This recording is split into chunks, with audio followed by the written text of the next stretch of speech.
अस्सलाम वालेकुम, कैसे हैं आप सब? मैं उम्मीद करती हूँ आप सब खैरियत से होंगे। आज मैं आप सबसे अपनी रमज़ान की सेकंड वीडियो शेयर कर रही हूँ, जो प्रिपरेशंस मैंने की थी। मैंने कुछ प्रिपरेशंस आपके साथ पहले शेयर कर दी थी और कुछ मैं आपके साथ आज शेयर करूँगी। इसमें मैं आपके साथ शेयर करूँगी कि मैं मसाले किस तरह से सेव करती हूँ, बीन्स को किस तरह से बॉयल करती हूँ, बॉयल करके कैसे स्टोर करती हूँ।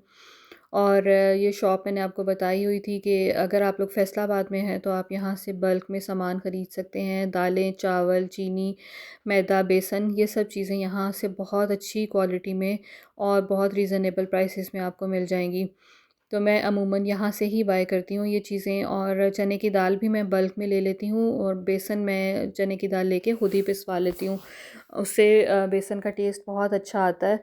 और पकोड़े क्योंकि हमें बनाने होते हैं रमज़ान में, तो उसके लिए घर का जो बेसन होता है उसका टेस्ट उस तरह से नहीं होता जैसे हम बना बनाया बेसन लेते हैं। और इसी तरह से वेजिटेबल्स भी कुछ ऐसी थी जो स्टोर करनी थी, जिस तरह गाजर, मटर वगैरह। और टमाटर चाहिए थे मुझे ज़्यादा क्वांटिटी में, क्योंकि मैंने उसके से पिज़्ज़ा सॉस बनानी थी। तो वो भी मैंने यहाँ से बाय कर ली थी बल्क में। और बहुत ज़्यादा क्वांटिटी में वेजिटेबल्स और फ्रूट्स नहीं लेती हूँ मैं, क्योंकि वो वीकली बेसिस पे ही लें तो ठीक रहता है, क्योंकि ख़राब हो जाते हैं। इस तरह से दालें मैंने ले ली थी, चने ले लिए थे और लोबिया वगैरह ले लिया था, जिनको मैं स्टोर कर लेती हूँ। मेरे पास ग्लास जार्स हैं और इन्हीं में मैं स्टोर करती हूँ। दालें भी इसी में स्टोर करती हूँ। और इसके अलावा मेरी कोशिश होती है कि मसाले वगैरह भी इन्हीं में स्टोर करें। एक तो ये है कि इसमें कीड़ा नहीं लगता आपकी दालों को, दालें ख़राब नहीं होती हैं और बहुत अच्छे तरीके से सेव रहती हैं। तो इस तरह मैंने मूंग की दाल, मसूर की दाल और इन सब को इनकी बॉटल्स में मैंने डाल दिया था, रिफ़िल कर दी थी। और इसके बाद फिर मेरा नेक्स्ट टास्क था कि मैंने इन सबको बॉईल करना है, जिसमें काले चने मैं बॉईल कर लेती हूँ, सफ़ेद चने बॉईल कर लेती हूँ और इसके अलावा लोबिया, लाल लोबिया और सफ़ेद लोबिया। सफ़ेद लोबिया मुझे मिला नहीं था, इसलिए मैंने काले चने, सफ़ेद चने और लाल लोबिया इनको बॉईल कर लिया था। क्योंकि रमज़ान में मेरे घर में हम सबसे ज़्यादा चना चाट वग़ैरह और ये सलाद बीन्स का बहुत ज़्यादा लेते हैं, इसलिए मुझे इनको ज़रूर बना के फ्रीज़ करना होता है। तो मैं इनको ओवरनाइट सोक कर देती हूँ। बीन्स को भी मैं इसी तरह से वॉश कर लेती हूँ। इन सबको आपने अच्छे तरीके से वॉश कर लेना है पहले। वॉश करने के बाद फिर आपने इनको ओवरनाइट सोक कर देना है। अगर आपने ओवरनाइट सोक नहीं करना तो आप इसको तकरीबन कोशिश करें कि 10 से 12 घंटे के लिए इनको पानी में भिगोए रखें। उसके बाद फिर आपने इनको बॉईल करना है। बॉईल करने के लिए मेरी कोशिश होती है कि लाल लोबिया को मैं प्रेशर कुकर में बॉईल ना करूं, क्योंकि प्रेशर कुकर में इसका हलवा बन जाता है। तो मैं लाल लोबिया को ऐसे ही जिस पॉट में मैंने भिगोया था, इसको मैं इसी में बॉईल होने के लिए रख दूँगी। और इसको आपने बस चेक करते रहना है। 1 घंटा लगा था तकरीबन इसको बॉईल होने में और 1 घंटे में ये बहुत अच्छे से बॉईल हो गए थे। लेकिन आप फिर भी चेक करते रहें, क्योंकि हर जगह से हमें सेपरेट होती है, टाइप भी सेपरेट होती है किसी भी बीन्स की या इस तरह चिकपीस वगैरह की, तो आपने उसको चेक करते रहना है। अच्छा, लाल लोबिया जब आप बॉयल होने के लिए रखेंगे तो उसकी एक टिप ये है कि उसके ऊपर फोम सा आ जाएगा, झाग आ जाएगी। वो आपने उसको कोई भी चम्मच ले लेना है और उससे आपने इसको सेपरेट कर देना है इसके ऊपर से। और बस एक ही दफ़ा आपको ये ऊपर से झाग उतारनी होगी, बस फिर इसके बाद आपने इसको बॉयल होने देना है। आपने पानी देखते रहना है, अगर आपको लगे कि पानी कम हो रहा है तो आपने इसमें पानी और ऐड कर देना है। और लोबिया को आप चेक करते रहें जब ये इतना हो जाए, क्योंकि आप हाथ से मैश करके देख लें, सॉफ्ट से जब हो जाएगा तो आपने लोबिया इसमें से उतार लेना चूल्हे से। अच्छा, सफ़ेद चने इसको तकरीबन 10 मिनट लगे थे। आपने अगर ओवरनाइट सोक किए हुए हैं तो सिर्फ 10 मिनट में ये चने प्रेशर कुकर में बॉयल हो जाएंगे। आप चाहें तो वैसे भी बॉयल कर सकते हैं। वैसे बॉयल करने के लिए आपको इसके लिए तकरीबन 1 घंटा लगेगा। और अगर आप प्रेशर कुकर में बॉयल करेंगे तो 10 मिनट में हो जाएंगे। इसी तरह काले चने भी 10 मिनट में बॉयल हो गए थे। अच्छा, इनका मैं स्टेन नहीं करती हूँ, पानी नहीं फेंकती हूँ कम्प्लीटली। जब इनको स्टोर करती हूँ तो मैं इनका थोड़ा थोड़ा सा पानी इनको ज़िप-लॉक बैग्स में ऐड करते हुए साथ ही इसमें रखती हूँ। इनको मैंने ठंडा कर लिया था और थोड़ा थोड़ा पानी इनके साथ ही मैंने बैग्स में स्टोर कर दिया था। क्योंकि पानी जब हम इसमें रहने देते हैं तो एक तो उनका कलर चेंज नहीं होता और एक उनका टेस्ट ख़राब नहीं होता। अगर आपने सलाद बनाना है या आपने कोई भी ग्रेवी बनानी है सफ़ेद चनों की, काले चनों की, तो उसमें अगर उसका अपना पानी जो जिसमें वो बॉयल हुए हैं वो हम रहने देंगे तो उससे उनका टेस्ट बहुत मज़े का बनेगा और कलर भी चेंज नहीं होगा और आप आराम से इनको 3 to 4 मंथ्स तक स्टोर कर सकते हैं। तो मैं इनको इस तरह से ज़िप-लॉक बैग्स में थोड़ा-थोड़ा इनके पानी के साथ ही स्टोर करती हूँ। और क्योंकि मुझे सलाद वग़ैरह में या सालन में इनका जो अपना पानी होता है उसका टेस्ट बहुत अच्छा लगता है, बजाए कि हम एक्स्ट्रा पानी ऐड करें। और इसी तरह से जब मैंने रमज़ान में बनाना होता है तो मैं इनको निकालती हूँ थोड़ी देर के लिए, पहले तकरीबन सुबह अगर मैंने शाम को इफ्तारी बनानी है तो मैं सुबह इनको निकाल देती हूँ डिफ्रॉस्ट होने के लिए, और उसी के पानी में मैं उसको थोड़ी देर के लिए किसी भी पैन में थोड़ी देर के लिए बॉईल करती हूँ, और वो सेपरेट भी हो जाते हैं और उससे सलाद और ग्रेवी वगैरह बहुत मज़े की बनती है। तो इस तरह से मैं छोटे-छोटे से ज़िप-लॉक बैग्स में इनको स्टोर कर लेती हूँ ताकि ये 1 दिन के लिए इनफ़ हों, और इनको फ़िल करके फिर मैं इनको डीप फ्रीज़र में रख दूँगी।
अच्छा, मटर भी इसी तरह से मैं निकाल लेती हूँ, और मटर निकाल के मैं इनको बॉईल नहीं करती हूँ, मैं इसी तरह से ज़िप-लॉक बैग्स में डाल के इनको फ्रीज़ कर लेती हूँ, क्योंकि हमें मटर पुलाव वगैरह या चाइनीज़ राइस वगैरह बनाने होते हैं तो उसके लिए इसमें आसानी हो जाती है। तो क्योंकि संडे था और संडे में बच्चे भी फ्री थे घर में, तो मैंने सोचा कि चलो इनको किसी काम पे लगाते हैं। तो फिर बच्चे भी मेरी हेल्प कर रहे थे, और इस तरह हमने ये सब मटर निकाल के और इसी तरह से फिर मैंने ज़िप-लॉक बैग्स में डाल के मटर भी फ्रीज़ कर लिए थे।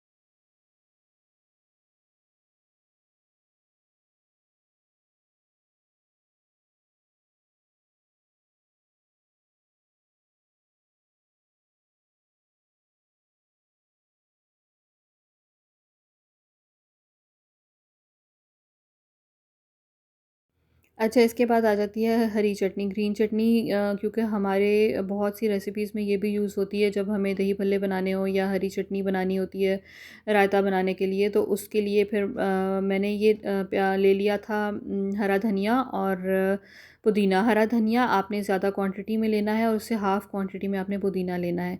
इसमें मैंने 4 से 5 हरी मिर्चें ऐड कर दी थी, गार्लिक के क्लॉव्स ऐड कर दिए थे 4 से 5, और थोड़ा-सा ऑलिव ऑयल 1 टेबलस्पून ऐड किया था, और नमक डाल दिया था, और पानी बहुत कम क्वांटिटी में डालना है आपने, जितनी क्वांटिटी में सिर्फ़ ये ब्लेंड हो जाए अच्छे तरीके से। फिर मैंने इसको ग्राइंडर में डाल के और मैंने इसको ब्लेंड कर लिया था, और ब्लेंड करके आइस क्यूब्स की आपके पास जो भी कोई ट्रे हो आप उसमें डाल के इसको फ्रीज़ कर लें, और जब ये क्यूब्स जम जाएंगे तो फिर आपने इसको निकाल के और किसी भी ज़िप लॉक बैग में स्टोर कर लेना है। अच्छा, पिज़्ज़ा सॉस मैंने बनाई थी और पिज़्ज़ा सॉस की रेसिपी भी मुझे बहुत सी सिस्टर्स के मैसेजेस थे कि आप रेसिपी शेयर करें।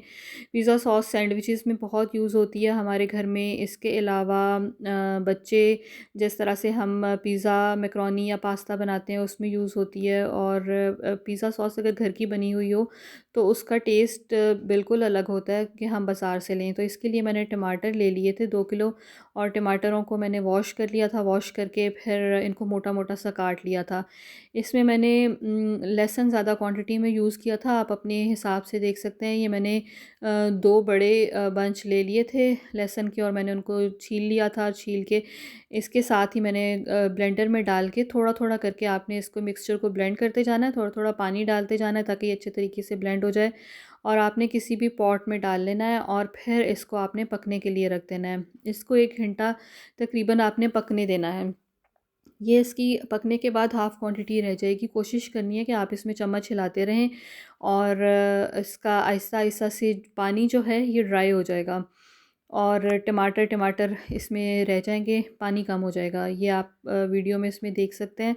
फिर मैंने इसमें सॉसेस ऐड कर दी थी। सबसे पहले मैंने इसमें केचअप ऐड की थी। केचअप के मैंने 2 बड़े कप ऐड किए थे। आप इसमें 2 से 3 कप ऐड कर सकते हैं। 1 पाउच भी पूरा जो केचअप का होता है वो आप ऐड कर सकते हैं। उसके बाद मैंने इसमें चिली सॉस ऐड किया था, सोया सॉस ऐड किया था, सिरका ऐड किया था। 5-5 टेबलस्पून मैंने ये सॉसेस ली थी। नमक, काली मिर्च, कुटी हुई लाल मिर्च, थाइम, ऑरिगेनो, और इसके अलावा मैंने इसमें शुगर ऐड की थी, और फिर मैंने इसको अच्छी तरीके से मिक्स कर लिया था। उसके बाद मैंने इसको तकरीबन 20 मिनट्स तक दोबारा पकाया था, और इसमें मैंने ऑयल ऐड कर दिया था 5 टेबलस्पून। आप कोई भी ऑयल ऐड कर सकते हैं, ऑलिव ऑयल है या कुकिंग ऑयल जो भी आपके पास है। और इस तरह से ये पिज़्ज़ा सॉस बन के रेडी हो जाती है, और ये बहुत ही मज़े की बनती है। अच्छा, मैं कोशिश ये होती है कि मैं इनको ग्लास जार्स में सेव करूँ, क्योंकि ग्लास जार्स में ये बहुत ज़्यादा अरसे तक सेव रहती हैं। इनको मैं ठंडा कर लूँगी, और ठंडा करने के बाद इनको इसी तरह से मैंने फ्रिज में स्टोर कर दिया। अच्छा, उसके बाद गरम मसाले हैं कि गरम मसाले जो होते हैं ये बहुत ही डस्ट से भरे हुए होते हैं और बहुत गंदे होते हैं। तो मैं इनको भी वॉश कर लेती हूँ। इसी तरह आप किसी भी छाननी में डालें और इनको वॉश कर लें। वॉश करने के बाद आप इनको ड्राई होने दें। ड्राई होने के लिए मैं इनको धूप में रख देती हूँ। किसी भी ट्रे में आपने इनको फैला देना है, और उसके बाद आपने इनको धूप में ड्राई कर लेना है। आप जब इनको वॉश करेंगे तो आपको पता चलेगा। आप लाज़मी देखिएगा कि इनमें से कितनी डस्ट निकलती है। बल्कि मैं ये जब डाल रही थी इसमें स्ट्रेनर में, तो आप देख सकते हैं कि कितनी डस्ट थी जो इसमें से आपको नज़र आ रही है। और बस इस तरह से फिर मैं इसको वॉश कर लेती हूँ। वॉश करके फिर मैंने इनको किसी भी ट्रे में फैला दिया था, और ये 1 ही दिन लगता है। अगर धूप तेज़ है तो 1 ही दिन में ये ड्राई हो जाएँगे। अब इसमें से कुछ मैं सूखा धनिया और ज़ीरा वग़ैरह कर लूँगी, ड्राई रोस्ट करूँगी थोड़ा-सा और ग्राइंड कर लूँगी। वो दही भल्लों में काम आता है, और कुछ ऐसी रेसिपीज़ होती हैं जिसमें ज़ीरा और सूखा धनिया अगर भुना और कुटा हुआ होता है तो उससे टेस्ट बहुत अच्छा आता है। तो इस तरह से बस मैं इसको वॉश करके और फिर ड्राई करके मैं इनको स्टोर कर लूँगी।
अच्छा, लास्ट वीकेंड पे घर में एक दावत थी और उसमें मैंने कुछ रेसिपीज़ ऐसी बनाई थी जिनका मुझे बहुत आप लोगों ने कहा था कि मैं इनकी रेसिपीज़ शेयर करूं। तो रेसिपीज़ तो मैंने सब रिकॉर्ड कर ली थी, बट मैं सब रेसिपीज़ शेयर इस वीडियो में नहीं कर सकती क्योंकि मैं इसमें रमज़ान की प्रिपरेशंस की वीडियो थी मेरी कंप्लीट। तो इसमें मैं वाइट सॉस पास्ता की रेसिपी आपसे ज़रूर शेयर करूँगी क्योंकि वाइट सॉस पास्ता आप लोग हमेशा मुझसे पूछते हैं कि आप कैसे बनाती हैं। तो वाइट सॉस पास्ता बहुत ईज़ी सी रेसिपी है जो मैं बच्चों के लिए मोस्टली बनाती हूँ और मेरे बच्चों को बहुत पसंद है। तो मैंने इसमें बनाई तो बहुत सारी डिशेस थी। इसमें पालक पनीर था, आलू गोश्त का सालन था, पुलाव था। इसके अलावा इसमें रशियन सैलेड था और शाही टुकड़े थे। उन सब की रेसिपीज़ भी मैं आप लोगों से शेयर करूँगी किसी एक वीडियो में, बट अभी मैं सिर्फ आप लोगों से शेयर करूँगी वाइट सॉस पास्ता की रेसिपी। तो इस तरह से मैंने ये सब प्रिपरेशंस एक ही दिन में की थी इस दावत की, और जितनी भी डिशेस थी इन सब के इंग्रेडिएंट्स मेरे पास पहले से थे। बस मैंने ये सब चीज़ें, अगर आपके पास वेजिटेबल्स सब कटी हुई हों और सब चीज़ें रेडी हों तो फिर आपके लिए बनाना बहुत आसान हो जाता है। तो मैंने इस तरह से ये सब डिशेस बनाई थी और मैं आप सबसे ज़रूर इनकी रेसिपीज़ भी शेयर करूँगी इन डिटेल नेक्स्ट वीडियो में। अच्छा, इस वीडियो में मैं आप सबसे वाइट सॉस पास्ता की रेसिपी शेयर करूँगी। इसके लिए आपको चिकन चाहिए क्यूब्स में कट हुआ, शिमला मिर्च चाहिए, कॉर्नफ्लोर चाहिए और मेरे पास मशरूम्स थे तो मैंने इसमें मशरूम्स भी ऐड कर लिए थे। अच्छा, चिकन आपने क्यूब्स में कट कर लेना छोटे-छोटे क्यूब्स में, और चिकन को हमने पहले से चिकन का जो मिक्सचर है वो पहले से रेडी कर लेना है। मैंने इसमें सिर्फ शिमला मिर्च ऐड की थी, आप चाहें तो कोई और भी जो भी आपके पास वेजिटेबल्स अवेलेबल हों आप इसमें ऐड कर सकते हैं। रेड सॉस पास्ता की रेसिपी भी मैं आप सबसे शेयर कर चुकी हूँ, बट वाइट सॉस पास्ता जो है ये बहुत इजी सी रेसिपी है और बहुत जल्दी भी बन जाता है। तो मोस्टली जब मेरे बच्चे स्कूल से आते हैं तो उनकी यही फरमाइश होती है कि मम्मा वाइट सॉस पास्ता बना दें हमें। तो इसके लिए मेरे पास चीज़ तो पहले से होती है और वेजिटेबल्स भी मैं कट कर लेती हूँ, और इसको बहुत जल्दी-जल्दी आप तकरीबन 10 मिनट में इसको रेडी कर सकते हैं। अच्छा, इसके लिए आपको अनसॉल्टेड बटर चाहिए होगा। कॉर्नफ्लोर यूज़ करती हूँ मैं, मैदा यूज़ नहीं करती हूँ वाइट सॉस बनाने के लिए। अनसॉल्टेड बटर और चीज़ आपके पास जो भी घर में अवेलेबल हो, चेडर और मोज़रेला आप वाइट सॉस के लिए वो यूज़ कर सकते हैं।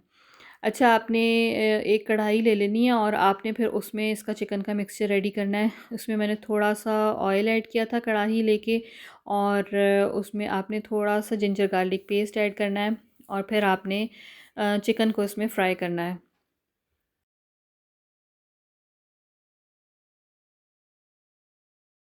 अच्छा, इस पास्ता में आपने मिल्क अपनी जैसे भी आपको बच्चों को पसंद हो, अगर इनको बहुत ज़्यादा इस तरह से पसंद है लिक्विड टाइप का तो आप इसमें मिल्क ज़्यादा क्वांटिटी में ऐड कर लें, और अगर ज़्यादा नहीं पसंद वेट तो फिर आप इसमें मिल्क कम क्वांटिटी में ऐड कर लें।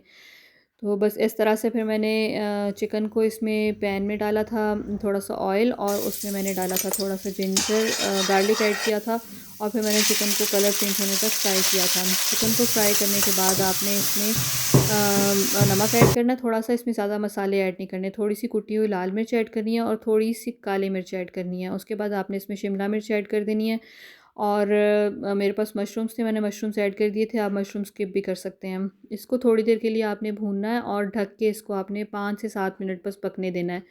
उसके बाद आपने इसकी वाइट सॉस रेडी कर लेनी है। वाइट सॉस के लिए एक मैंने फ्राइंग पैन लिया था, उसमें मैंने 2 टेबलस्पून अनसॉल्टेड बटर डाला था और उसमें मैंने कॉर्नफ्लोर ऐड कर दिया था 2 टेबलस्पून ही। कॉर्नफ्लोर को थोड़ा-सा आपने इसमें फ्राई करना है, फ्राई करने के बाद आपने इसमें मिल्क डाल देना है। इसमें मैंने तकरीबन 2 कप मिल्क ऐड किया था और आपने उसके बाद इसको व्हिस्क कर लेना है। अच्छा, जब ये थिक सा हो जाएगा थोड़ा-सा, फिर आपने इसमें चीज़ ऐड कर देनी है, थोड़ी-सी व्हाइट पेपर ऐड करनी है, थोड़ा-सा नमक ऐड करना है, थोड़ा-सा ऑरिगेनो और थाइम ऐड कर देना है आपने। ये आपकी व्हाइट सॉस बहुत अच्छी रेडी हो जाएगी।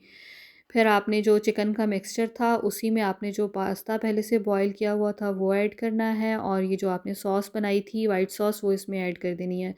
और बस इसको मिक्स करना है और बहुत ही मज़े का ये पास्ता रेडी होता है। आप लोग ज़रूर ट्राई कीजिएगा और मुझे ज़रूर बताइएगा कि आप लोगों को मेरी रेसिपीज़ कैसी लगी, और थैंक यू सो मच मेरी वीडियोस को इतना पसंद करने के लिए। अल्लाह हाफ़िज़।